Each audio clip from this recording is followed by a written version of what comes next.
I think at least we have enough here that we can call the meeting to order. Could we just start with a roll call for the minutes of who is here? Pam Nurse-Acton is here. And take it Jim off Gamble. mute. Sure. Jim Gamble, Belmont. Dave Horton, Lexington. Steve Ledoux, Concord. Jennifer Leone, Lancaster. Jeff Stuland, Needham. Alice Lucas, Choate. Okay, I think that is all the, oh, and Sue Scheffler at Arlington just joined us. Okay, could I have a motion to adopt remote participation? So moved as written in the agenda. Second.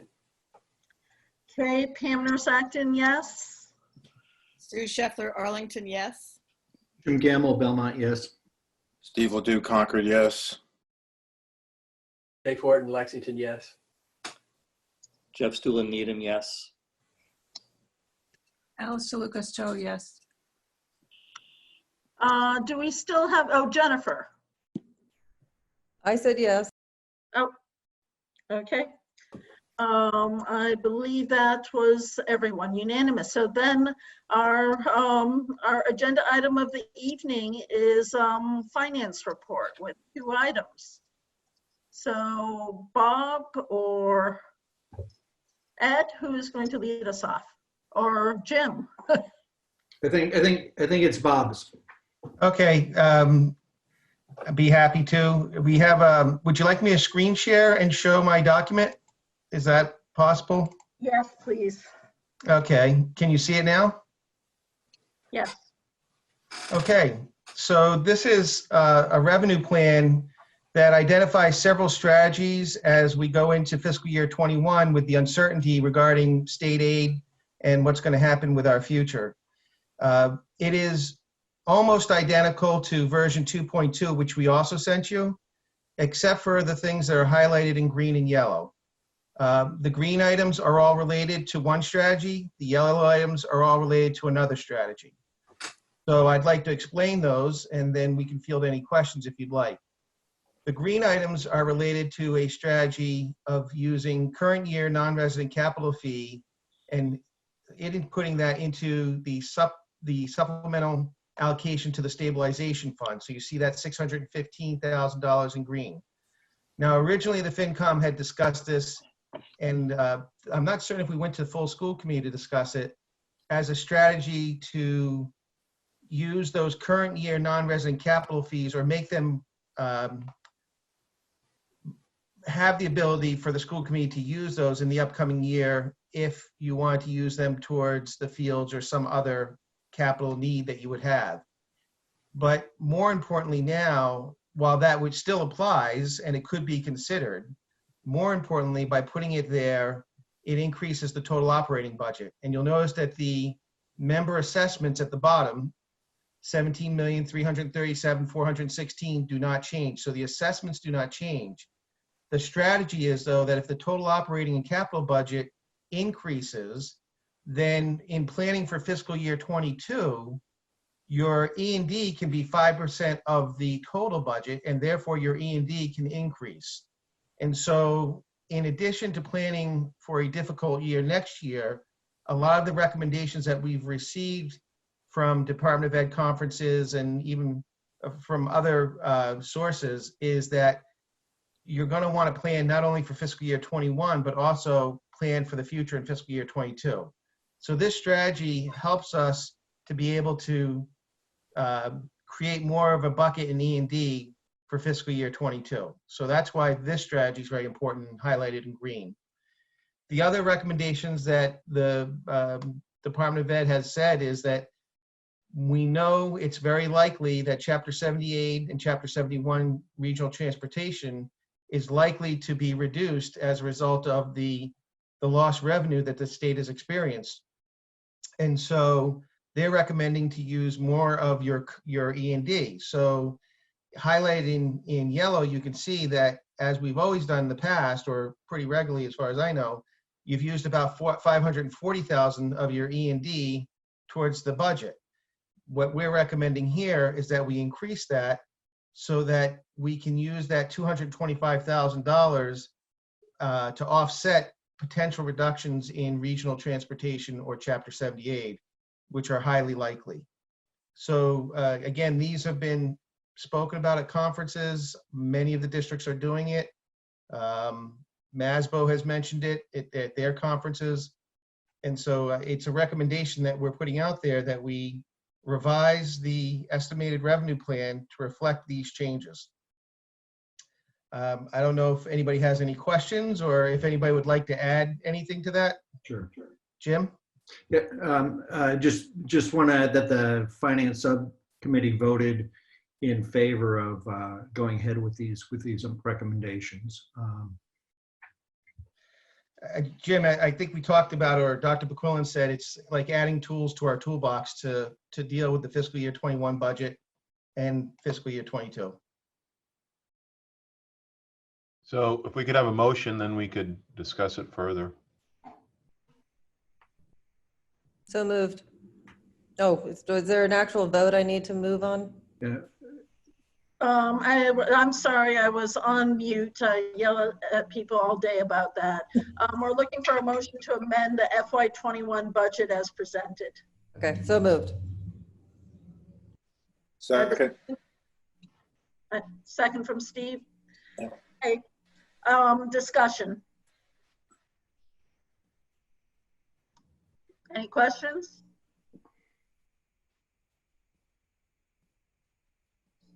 Jennifer?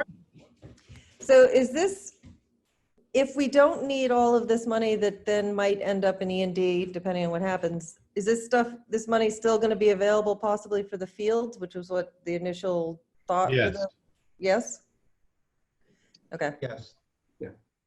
Yeah, I mean, this is not a vote to spend any of this. It's just sort of making it available in that case. It's in case it's in case it is needed, and that's especially true of the 615,000 going into the stabilization fund. It can't leave the stabilization fund without a separate vote of the school committee.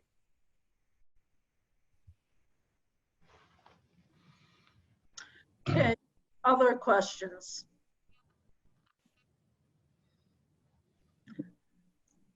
Okay, sorry. Are we ready to vote? Okay, Pam Nurse Acton, yes. Sue Scheffler Arlington, yes. Jim Gamble Belmont, yes. Steve Ledoux, Concord, yes. Jennifer Leone Lancaster, yes. Dave Horton, Lexington, yes. Jeff, you're on mute. Jeff Stuland Needham, yes. Alice DeLucas, Joe, yes. Okay, passes unanimously. Okay, Bob, you want to go on to your second item? So the second item is, I'm trying to pull it up so that you can see that as well. We had sent out a document to FinCom again first that explains how the establishment of a regional transportation reimbursement fund works. There was also a link on that document. Can you see that document up there now? Yes. Okay. And again, this is another one of those tools in the toolbox, not necessarily that we're going to put money into it, but we may need to as the rest of the month goes on and we start to learn more. The nice thing about a regional transportation reimbursement fund is that if we choose to put money in there, it can only be spent on transportation next year. And then if it doesn't get used next year, it automatically reverts back to E&D. It doesn't stay in any longer than 1 year. And so it could be a useful fund for us because there are transportation uncertainties. We don't know if we're going to have to social distance on buses going into next year. We are fortunate that we've got a new contractor. They're working with us.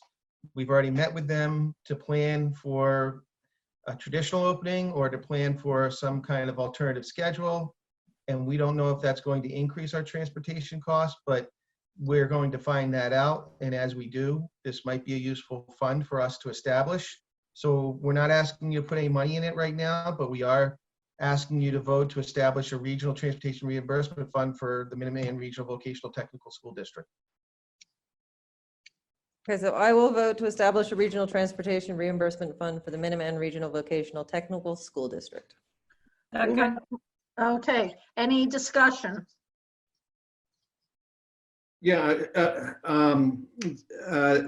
once again, the Finance Subcommittee recommends favorable action on this motion. And second, just a clarifying question for Bob.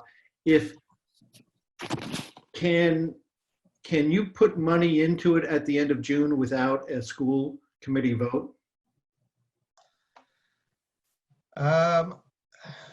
Because I thought that you could, and I just want to reassure the rest of the school committee that I think that that's not a, I mean, that's fine.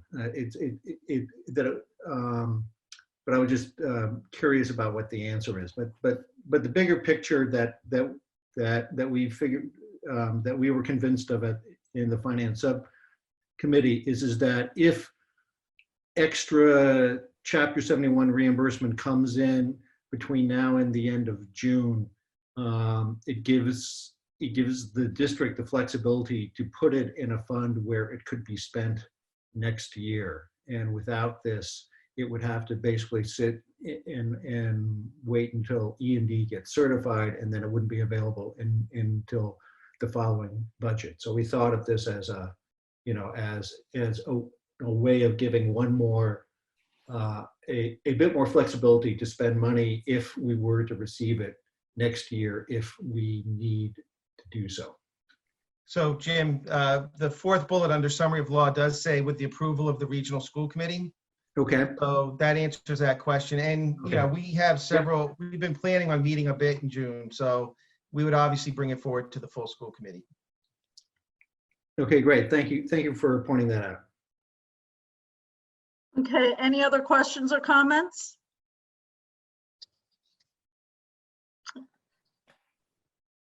Okay, let's go to a vote. Pam Nurse-Acton, yes. Sue Scheffler Arlington, yes. Jim Gamble, Belmont, yes. Steve Ledoux, Concord, yes. Jennifer Leonie Lancaster, yes. Dave Horton, Lexington, yes. Jeff Stuland Needham, yes. Alice DeLucas, Joe, yes. Okay, thank you. Since we were just talking about the schedule of meetings for June, let's just touch on it. We just had an officers meeting and we talked about setting up an additional meeting on June 9th. That I think Ed was recommending that we probably don't need one next week, but to have one. And I don't have my notes in front of me, Ed. This was only a little bit ago, but Yeah, no, it's it's Jim Gamble's anniversary, so we cannot meet on that day. On June 2nd. You aren't putting that one on me. Yeah. Hey, I only got Belmont to beat on a little while longer. So Right, okay. no, we want to talk about the athletic fields, and we need a little bit more time to vet some more recent quotes that we've gotten. We also want to talk a little bit more about the opening of school in the fall and what that looks like, and what sorts of preparations we're making. And June 2nd just wasn't necessary. So we probably will have another meeting in June after June 9th to tie up any transfers we might need to do and respond to any other, things that come up in this wild world here. But I don't know if there are any questions about the meetings, but I did want to kind of see, we're going to have graduation on June 5th at 2 o'clock here at the high school. it's going to be a pretty passive participation of school committee members, but if you wanted to come, please let us know, and so we can accommodate you. And I know, Jennifer, your daughter's graduating, right? Are you She going to is. be in the car with her? Or you want to be up? I think I'll be in the car with her. Moral Okay. support, and all that. All right. So just let us know if you want to be here. And it's not what we imagined for this first class coming through the new building. And we're going to be recording the speeches of the valedictorian and the salutatorian, and they'll be broadcast, and we'll be broadcasting live on Facebook and YouTube so people can watch it in their cars. I'll be speaking live very briefly, and then we'll have the cars arranged theoretically by shop alphabetically, and kids will come up. And I don't know what I'm going to tell these kids, but I have trouble even thinking about it now without getting emotional for them. But we'll do what we can and send them off. And if you want to be there, please be with us. So email Julia if you'd like to be there. Yep, please do. Thanks. And at the officers meeting, you'd also mentioned talking a little bit about economics at the June 9th meeting. Yeah, In addition to I sent out a couple documents, and now that we'll probably send them out pretty soon after I incorporate some of the comments that some of you already given me about how we're going to respond to. Well, there's two documents you'll get that I want you to read and reflect on, because at the June 9th meeting, it'd be nice, I want to hear all your suggestions. But one document has to do with the economic response to a reduction in revenue and also opening in the fall. And probably the first document we'll talk about is what is school going to look like for Minuteman in the fall. And we're trying to get way out ahead of this curve because we just should. And CTE isn't at the top of the list when this Department of Ed makes their guidelines. And I didn't mention this at the officers meeting, but I've got 7 or 8 other regional vocational superintendents that are looking at these documents with me, and we're trying to find a framework that we can all agree to that we'll submit to the commissioner before he comes out with any stuff, Very so well. that we'll get the okay on a framework. It's all going to be a little different everywhere, but it's about a 9-page document. We've thought through a lot of it. We haven't thought of everything, and we're going to respond to whatever we need to respond to. But I think it's real important for families to understand, especially freshman parents, that this is going to be a very safe place. You're going to get hands-on learning. You're going to get rigorous academics. We're going to equip you for all of that. And everything's going to be okay as long as we all follow some rules. And, welcome to Minuteman. So that's all I got to say. I think we look forward to reading that. You'll send that out before the meeting, so we'll have time to read. Yeah, I'll send it out a Yep. little early, yeah. So. Great. Okay, well, we know it's a challenging time for all of you, administrators, teachers, students, everyone. So I really want to again express appreciation for all you are doing. Thank you. On behalf of all my staff, thank you. Is there anything else? I move to adjourn. Second. Oh. This is a record. Oh, right. Okay. Pam Acton, yes. Sue Scheffler, Arlington, yes. Jim Gamble, Belmont, yes. Steve Ledoux, Concord, yes. Jennifer Leone Lancaster, yes? Dave Horton, Lexington, yes. Jeff Stuland Needham, yes. Saluka, yes. Bye-bye. You all. Hey, be well. You too. Bye-bye. Diana too.